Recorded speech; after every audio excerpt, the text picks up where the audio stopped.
presentation contains current opinions of Moe Ansari, Chief Investment Officer of Compak Asset Management, a registered investment advisor, and are subject to change. Nothing in this presentation should be considered investment advice. We make no assurance that Moe's opinions or illustrations will accurately predict future prices or financial markets. In no event is past performance a guarantee of future performance. A detailed disclosure can be found at the end of the presentation. And now here's Mo. Hello, everyone, and welcome to the Compak YouTube update for February the 26th, 2024. I'm Mo Ansari, President of Compak Asset Management. Thank you for joining me today. Again, don't forget to subscribe to all of the media that we do. You can go to compak.com/media, subscribe to this the YouTube update. So whenever I post an update, you will get an update. Immediately, you'll be notified that I've posted an update. Also, you can go and get all of the weekly podcasts that I do with Javed, which is a longer version of this where I don't have the charts, but you can hear a much more detailed view of what I'm looking at, what we are thinking about, what we are doing. Also, if you need help with your portfolio, you can always email us at invest@compak.com. That's invest@compak.com. Let's start with the numbers. S&P was up 1.8% on the day. A big move to the 1.68% for the week, and that was a big move to the upside in the market. We saw consumer staples, technology. Technology was up because of NVIDIA, and energy was the worst sector of the week. Oil was up again compared to where we were looking at, again up about $6 a barrel. That is, I think, due to what we're seeing with all the problems in the Red Sea. And if that does subside, that could be a big pullback in the oil market. Interest rates, 10-year was slightly lower from 4.3 to 4.26, but still elevated from where it was just a couple of weeks ago. If you look at the weekly chart, look at this tech bubble we're looking at right here on the right-hand side. You can see 2000 when the top 10 were overvalued. And then you can see how much the top 10 stocks are overvalued. If you exclude the top 10, again, we are just about where the valuation should be. They were not really overvalued. And looking at the S&P overall, it was much more overvalued compared to in 2010 and 2015 compared to where it is today. So it's basically the tech bubble. It's the Magnificent Seven, but they're delivering. The earnings are just exploding, as we saw in NVIDIA last week. This week, last week, we got the PMI, which is above 50, shows that the manufacturing is expanding at 51.5.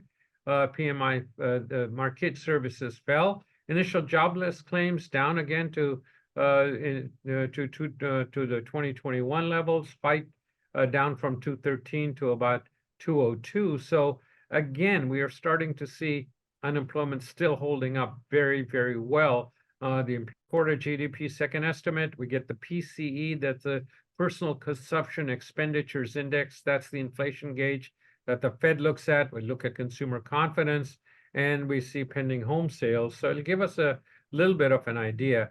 And don't forget, on March 13th, we're going to have a tax time webinar. It's going to be live. A lot of talk about all the different things you should be looking at to minimize your taxes.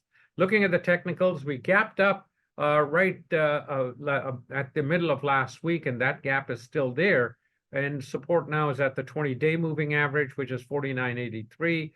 Then the 50-day moving average at 48.57, and the 200 days below that at about 44.81. Again, the gap that we left from midweek last week is something we have to watch very carefully. We come and break the 20-day moving average, get much below 49.80, then we're starting probably a fourth wave to the downside. And that's something we have to watch, that if we start that, we could come down to the 4,900 area for the S&P. But market seems to be holding up really well. Looking at the weekly charts, again, target was right around 5,000 to 5,150. That's what we're looking at. And we're right in that area. Today, we're trading around 5,000, 5,100 plus or minus. So that's where we are. But again, we're right in the range where we should see some kind of pullback. But picking tops could be hazardous. That's where too many people have the problems, where they start trying to guess where the market is going to top out, why it's going to end, and so on. So I think that's something to think about and look at. Looking at the NASDAQ, same picture, but it seems like it's completed the fifth wave top right here, and we're starting 15,707 is the support area that I'm looking at right now, and that is we're at 16.1. We got to about last Thursday or Friday, we got up to about 170, somewhere right around there, 16,100, 16,202 is the number that I'm looking at. But if a pullback does start 15,707, then 15,300 plus or minus are the support areas I'm looking at. Weekly NASDAQ, again, as I mentioned, the 16,212 number, that's the previous high that we made over here. Pull back down to about 15,000 would be first thing that I would be looking at. Long-term target for the NASDAQ, 17.1 to 17.7 is what I'm looking at. Treasury yields continue to move higher. That's what we're seeing on the yield side. We continue to move to the upside. Support around 4.16. We're trading around 4.25 to 28 today. So right in that vicinity is where we are, but we need to get below 4.16, I would say, to confirm that we have made the fourth wave top and we're starting another move to the downside. Oil rallied up, as we mentioned, it got to the 200-day moving average. That's the magenta line right here, 77.62. It's trading right around the 77 area today, 78 area today, right slightly above the 200-day, but right about there. Support is here. Again, we've gone back and forth, so it's making this third wave low. And fourth waves are choppy, and that's what we're seeing right now. Small caps are having a good day to the upside today, up 0.74%. Again, the fifth wave target is somewhere around 208, is what I've been talking about for some time. We did come down last week, test the 50-day, bounced off of it, filled this gap right here, which had me a little worried. We filled this gap now here. So it looks like we are going to head back to the upside. That is what I'm looking at. Those are my views and those are my thoughts. Don't forget to tune in to the extended version where we're going to talk about this in a lot more detail and talk about what the markets are doing and what we are looking at in a lot more detail. So make sure you tune into that. Have a wonderful week. I will be back with you next week. Until then, good trading.